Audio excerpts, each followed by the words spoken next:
Now look, if there was one thing that pretty much everyone can agree on, it would be that cartoons are awesome.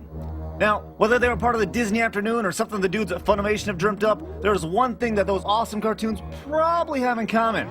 They've made their way to video games. So we've gone through and played literally every single cartoon-based video game ever and somehow managed to narrow it down to the best 10, but in addition to our one game per franchise rule, we're also throwing out all movies. Only TV shows in this list. Got it? Hey, I'm Stuttering Craig for ScrewAttack's Top 10 Cartoon Video Games! Number 10! This is everything you look for with a game with Mickey Mouse in it. A bright, colorful, imaginative game that takes you through all the Mouse's adventures.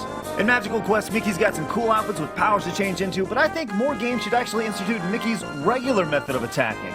Sure, we've seen jumping on heads hundreds of times, but have you ever seen someone so pissed they literally take their enemy and just spin them away? Big ol' bitch! Genius! Number 9! You know, it's pretty sad. I don't know if a lot of kids today have any idea who Popeye is. Alright, just to get you guys caught up. You know how everyone loves Chuck Norris nowadays? Well, Popeye was like Chuck Norris way before Chuck Norris delivered his first roundhouse. And he's got way bigger biceps. Anyways, the game is straight up old school arcade. Simple and to the point. Catch that winch's olive oil's hearts while avoiding Brutus until you get the spinach and you bitch slap him off the screen. Just like the cartoon. Number 8! Haha, now here's a cartoon that is way overlooked. The Bucky O'Hare cartoon is all about a green rabbit in a cape and his crew fighting evil toads.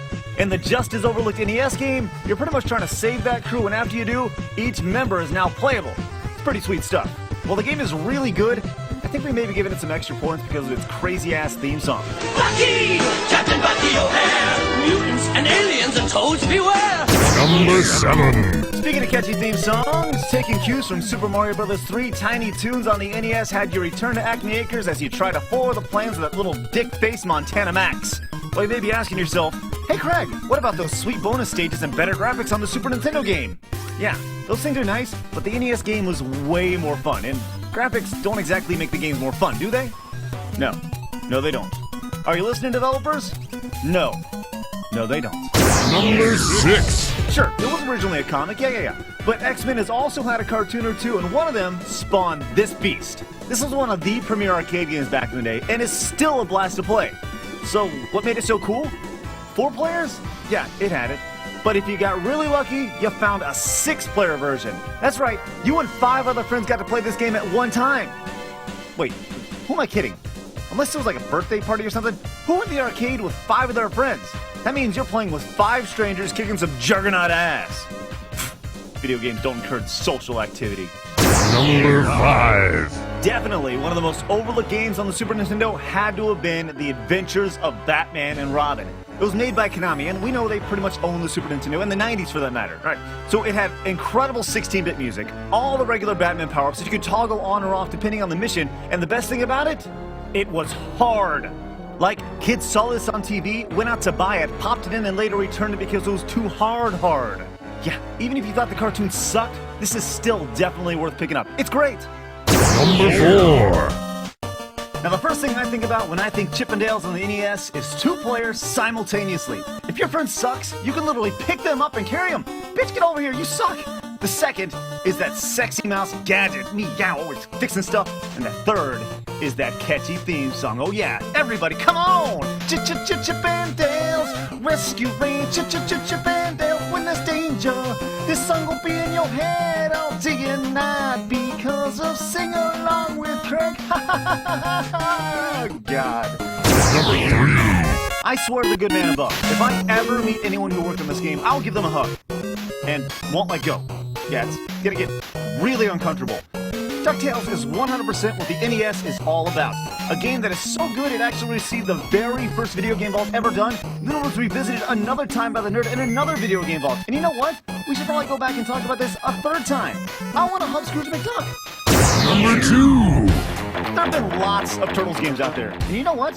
A lot of them have been really, really good. But can you really beat the best beat-em-up ever? Cowabunga! No, you can't. Now, this game's been featured a lot in ScrewAttack's Top 10, so as opposed to just talking about how great it is again, here's a montage of Michelangelo throwing foot soldiers at the screen. With kitten heads.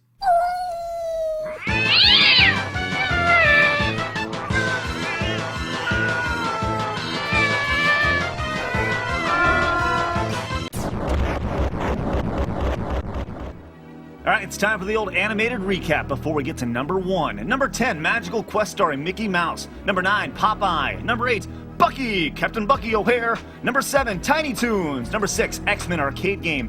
Number 5, The Adventures of Batman and Robin. Number 4, Chip and Dales. Number 3, DuckTales. And number 2, TMNT Turtles in Time. It's number 1. Oh man, has there ever been a cartoon that's been drugged through the do anything to make a buck ringer like The Simpsons? I mean, loads of Simpsons have been out there, and let's be honest, unlike Turtles games, most of them have been absolute crap-tastic. Bart vs. the World, Bart vs. Radioactive Man, and that piece of camel poop wrestling monstrosity on the PlayStation? Ugh! But all is forgiven because of one simple arcade title. I think it's safe to say that everyone remembers the first time they had the chance to play with Homer, Bart, Lisa, and Marge in her giant vacuum. It is so much fun. But who would have thought that a game that came out during the height of arcades would have actually been outlasted by the cartoon it was based on? If you actually own the stand-up arcade game, lucky you. That is so great. The only complaint about the Simpsons arcade game? Needs more Duffman.